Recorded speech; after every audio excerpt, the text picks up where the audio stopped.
রাজধানীতে আদিবাসী বিক্ষোভকারীদের উপর বুধবারের হামলার ঘটনায় ঢাকা বিশ্ববিদ্যালয়ের ৪ জন বর্তমান ও প্রাক্তন শিক্ষার্থী এবং জাতীয় নাগরিক কমিটির সদ্য বহিষ্কৃত একজন সদস্যসহ ১৬ জনের বিরুদ্ধে মামলা দায়ের করা হয়েছে।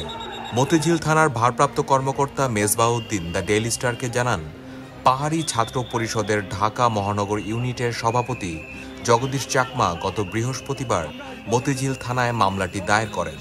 এছাড়া মামলায় আরও অন্তত ২-৩০০ জন অজ্ঞাতনামা ব্যক্তিকে অভিযুক্ত করা হয়েছে।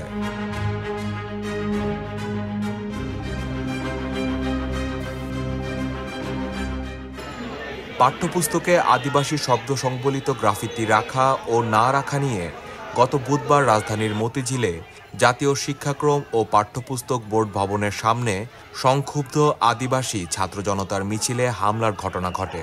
স্টুডেন্টস অব সভারেন্টি নামের একটি সংগঠনের নেতাকর্মীদের এই হামলায় অন্তত ২০ জন আহত হন।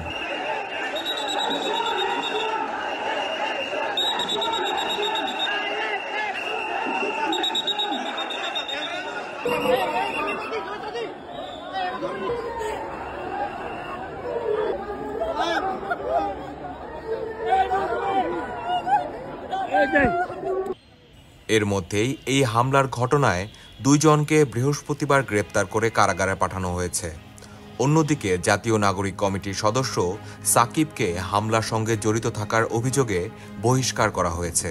গতকাল শুক্রবার তারা এক প্রেস বিজ্ঞপ্তিতে জানায়, সাকিবের সাম্প্রতিক কর্মকাণ্ড তাদের আচরণবিধি ও সংগঠনের মূলনীতির পরিপন্থী।